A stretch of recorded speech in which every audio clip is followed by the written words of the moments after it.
ሰላም ጤና ይስጥልኝ የታማኝ መረጃ የዘወትር ተከታታዮች እንደምን ቆያችሁ? ይህ ከሀገር ውስጥና ከሀገር ውጭ የሚከሰቱ ዕለታዊ መረጃዎች የሚደመጡበት ታማኝ የዜና ምንጭ ነው። ሰብስክራይብ በማድረግ ቤተሰብ ይሁኑ። እንዲሁም ዘወትር የምንለቃቸው ዘገባዎች እንዲደርሱ የደውል ምልክቱን ይጫኑ።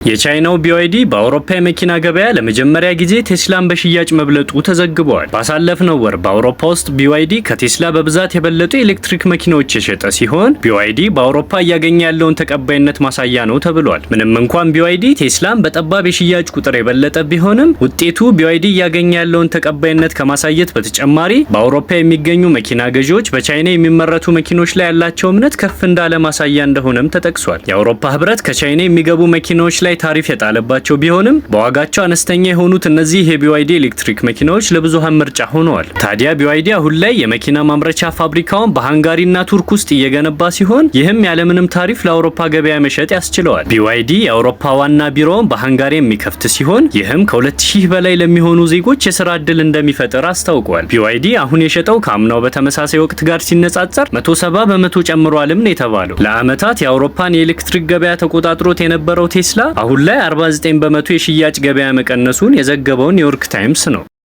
ጠቅላይ ሚኒስትር ዶክተር አብይ አህመድ ለስራ ጉብኝት ፈረንሳይ ፓሪስ ገብተዋል። ጠቅላይ ሚኒስትር ዶክተር አብይ አህመድና ቀዳማዊ እመቤት ዝናሽ ታያቸው ከከፍተኛ የስራ ኃላፊዎች ልዑክ ጋር በመሆን ለስራ ጉብኝት ፈረንሳይ ፓሪስ ገብተዋል። በብሔራዊው የጦር ኃይሎች ሙዚየም የአቀባበል ስነ ስርዓት የተደረገላቸው ሲሆን በጉብኝታቸው ከፕሬዝዳንት ኢማኑኤል ማክሮን ጋር ተገናኝተው መክረዋል። ጠቅላይ ሚኒስትር ዶክተር አብይ አህመድ ከፕሬዝዳንት ኢማኑኤል ማክሮን ጋር በተለያዩ ርዕሰ ጉዳዮች ላይ መምከራቸውንም ገልጸዋል። ጠቅላይ ሚኒስትር ዶክተር አብይ አህመድ ከፕሬዝዳንት ኢማኑኤል ማክሮን ጋር ግንኙነታችንንና ትብብራችንን በሚያጠናክሩ ሰፋ ያለ መጠነ ራዕይ ባላቸው ርዕሰ ጉዳዮች ላይ መወያየት ምንጊዜ ማስደሳች ነው ብለዋል። አክለውም ለተደረገላቸው ደማቅ አቀባበልና በታህሳስ ወር በአዲስ አበባ ከነበረው ውይይት ቀጥሎ ስለተካሄደው ፍሬያማ ውይይት ምስጋናም አቀርበዋል። ትብብራችን በብዙ ጠቃሚ ዘርፎች የቀጠለ ሲሆን የንግድ ትስስሮቻችንን የበለጠ ማሳደግ ከቅድሚያ የትኩረት ማዕከሎቻችን አንዱ ነው ብለዋል ጠቅላይ ሚኒስትሩ።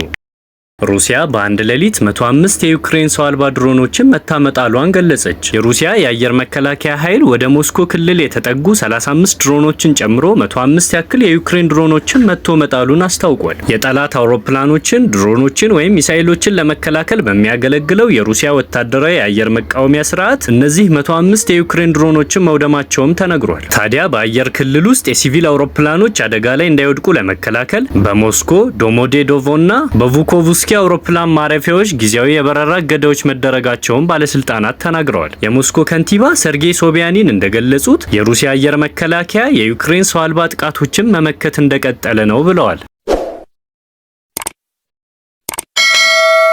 እስራኤል ወደ ጋዛ እርዳታ እንዲገባ ብትፈቅድም የእርዳታ መኪናዎች አሁንም በድንበር ላይ ቆመው ይገኛሉ ተባለ። የእስራኤል ጦር ከ3 ወራት አሰቃቂ እገዳ በኋላ 100 የሰብአዊ እርዳታ መኪኖችን ወደ ጋዛ እንዲገቡ ፈቅዷል። ነገር ግን ተፈቅዷል ከተባለ በኋላ የጭነት መኪናዎቹ ወደ ፊሊስጤም እንዲጓዙ ወታደራዊ ፍቃድ ቢያገኙም አሁንም ድንበሩን ተሻግረው መሄድ እንዳልቻሉ ተገልጿል። እንደ አልጀዚራ ዘገባ ከሆነም ተሽከርካሪዎቹ አሁንም በድንበር ማቋረጫ ላይ ቆመዋል። ፍቃድ ካገኙት ተሽከርካሪዎች ውስጥ 5 መኪናዎች ብቻ ናቸው ወደ ጋዛ የገቡት ብሏል። ይህ በጋዛ ውስጥ ያለው ስልታዊ የእርዳታ እገዳ ሌላ ምልክት ሊሆን ይችላል የሚለው ዘገባው ብዙ ተቺዎች እስራኤል የእርዳታ መኪናዎች መግቢያ እያዘገየች ነው ይላሉ። በእስራኤል የሚደገፈው የጋዛ ሁማኒታሪያን ፋውንዴሽን በዚህ ወር መጨረሻ ላይ በጋዛ ውስጥ መስራት ይጀምራል ተብሎ የሚጠበቅ ሲሆን ምናልባትም ድርጅቱ ስራ እስኪጀምር ድረስ የእርዳታ ሂደቱ ሊስተጓጎል ይችላል የተባለ ሲሆን በሌላ በኩል ደግሞ የእስራኤል መንግስት በእርዳታ ጉዳይ ላይ በእጅጉ ተከፋፍሏል የሚሉ ግምቶች አሉ።